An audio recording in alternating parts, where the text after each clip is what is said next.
Welcome back to Scene Rundown. Let us watch Season 1. A virus wiped out most of humanity in the 21st century. Less than 2 million individuals made it out alive, and every one of their offspring is blind. When C takes place, some centuries later, society has evolved to a much lower economic level, has reverted to tribal hunter-gatherer and medieval-style societies. They have also learned new methods to build, hunt, and exist without vision.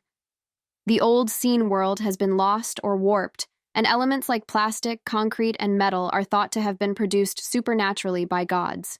Any discussion of vision is seen as heresy, as the idea has become a myth. Magra, a recent immigrant to the Alkeni tribe, who inhabits a lovely woodland, gives birth to 2 children. Queen Kane, the Queen of Kanzua, has, in the meantime, given General Tamakti Jun of the Witchfinder Army orders to pursue witches, those who propagate the idea of vision or the teachings of Gerla Morel, the man with the ability to see. Magra's spouse and the baby's adoptive father, Baba Voss, is the tribe chief of the Alkeni settlement, organizing the village to fight the Witchfinder army. Getherbax, a tribe member, betrays the Alkeni by telling Tamakti Jun where the settlement is, and he brings up allegations that Gerla Morel is the baby's father. In a grueling struggle to protect the settlement, Baba Voss and the Alkeni fight together against the army. They use the high ground to suppress their attack. With the Witchfinder army pursuing them and their location revealed, Baba Voss and Paris follow Gerla Morel's clues to guide the Alkeni. They have recently found a bridge that allows them to escape the valley. Baba Voss cuts the bridge so that their assailants can't follow. The Alkeni locate a fresh location to establish a town after several days of travel. A bear attacks Baba Voss as he hunts in the jungle.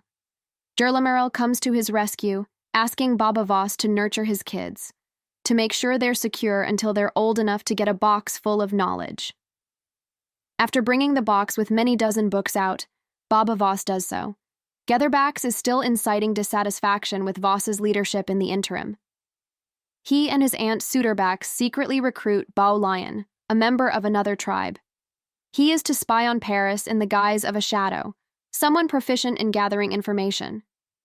When Magra, Baba Voss, and Paris learn that the babies, who are now called Kofun and Haniwa, are able to see, they decide to keep the revelation a secret for a period of 12 summers. Getherbax is informed by Lion that Paris and Baba Voss only discuss ordinary infant topics. Gether believes she might be lying to him, so he hopes to reach the Witchfinder by sending a message in a bottle down the river. 12 summers later, Paris defies Magra's desires and gives the book box to Kofun and Haniwa, telling them that Gerla Morel is their true father. After years of studying Gerla Morel's books to acquire knowledge and abilities, Kofun and Haniwa are on the cusp of adulthood. Witchfinder General Tamakti Jun has been unable to find them in all those years. He goes back to Queen Kane and asks to end his own life, rather than be put to death as retribution for his failure. After reading Getherbax's note revealing the Alkeni's whereabouts, Queen Kane decides to give Tamakti Jun another mission to find the kids. Gether and Suderbax's incestuous relationship in the Alkeni settlement resulted in a stillborn and damaged kid. In response, Baba Voss, Magra, Paris, and a few younger Alkeni go in search of a neighboring celebration, in an effort to persuade their people to look outside of their tribe for romantic mates. They are unaware that Kofun and Haniwa are trailing behind. The group learns that at the festival, false reports of witches have proliferated, and that innocent people are being set on fire. Following Kofun's kidnapping by slave dealers, the gang follows them to an old quarry for mining. Feeling ashamed, Baba Voss confesses that he was a slave trader before using force to save Kofun. He has a unique fighting skill, some say even better than people who can see.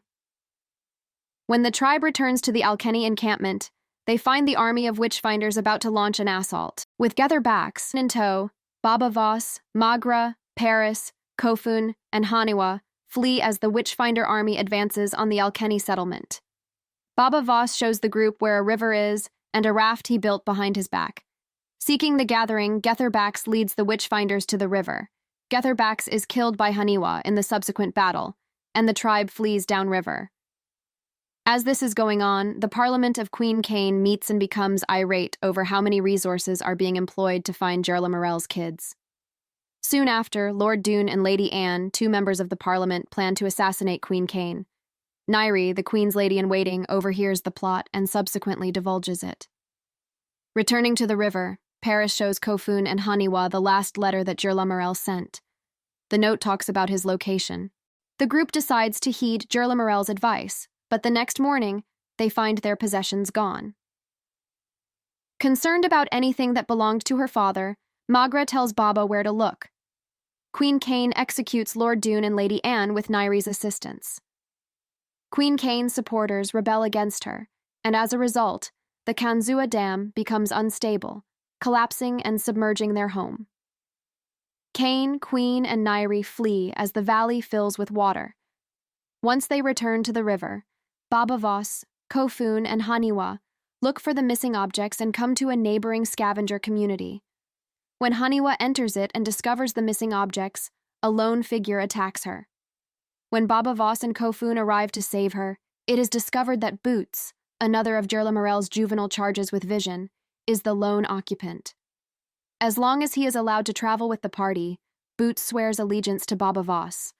Two shadow warriors assault Queen Kane, Nairi, and her driver in the meantime. Nairi and the driver are slain, and Queen Kane is apprehended and brought to the adjacent silk-producing town of Worms, where she is given to the town's leader, Cutter. Queen Kane is forced into servitude by Cutter, who is unaware of her actual identity.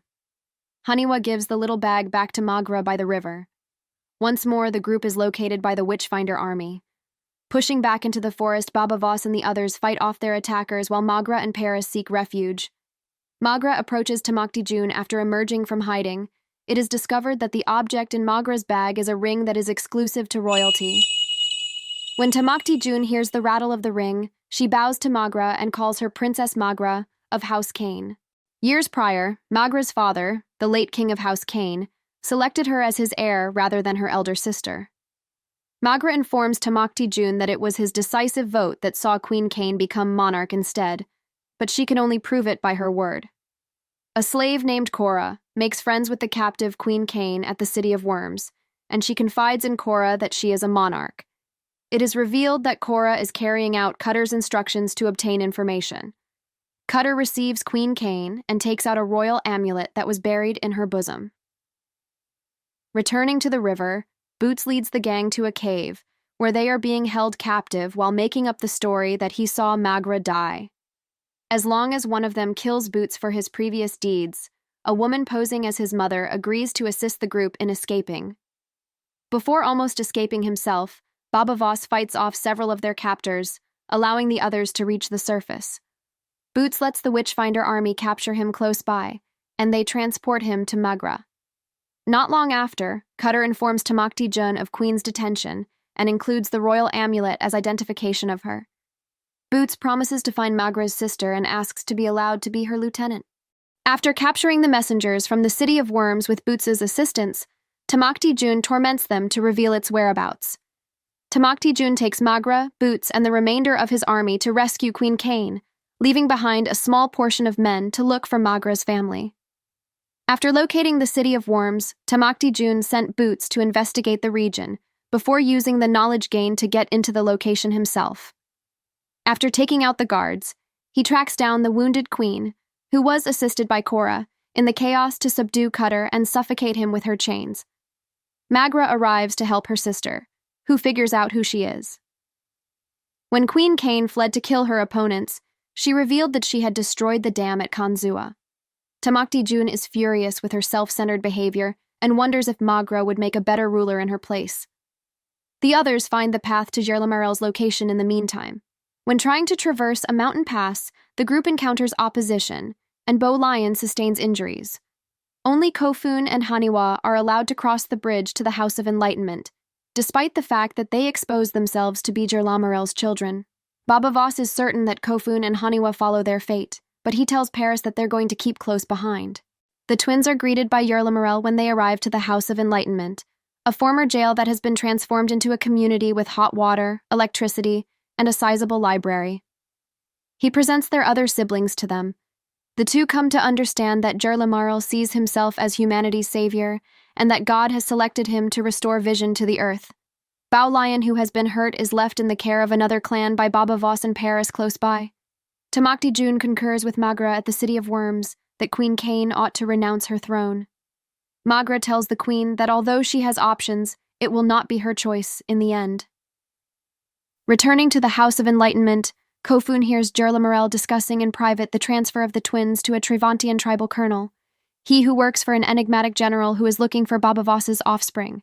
The colonel agrees when Jerlamarel says he will only give Haniwa over. After being found and put in jail, Kofun approaches Jerlamarel, who is unable to persuade Kofun of his deeds.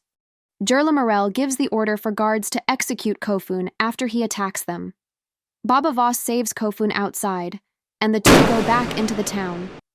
Kofun turns off the generator as Baba Voss learns that Jerlamarel gave Haniwa to his brother, General Ado Voss. Jerlamarel is vanquished by Baba and rendered blind, allowing Kofun to flee and rejoin Paris. Tamakti June and Magra question Queen Cain in the City of Worms, but just before Boots shows up, Tamakti June is gravely injured. Before Magra gives the order for the army to travel to the Lavender Road in search of Tamakti June's family, she and Queen Cain step out, address the Witchfinder army as joint rulers, and declare Tamakti June committed suicide out of shame. As this is going on, Baba Voss, Kofun, and Paris discover a sizable city and decide to save Haniwa. Thank you for watching. Please like and subscribe for more videos.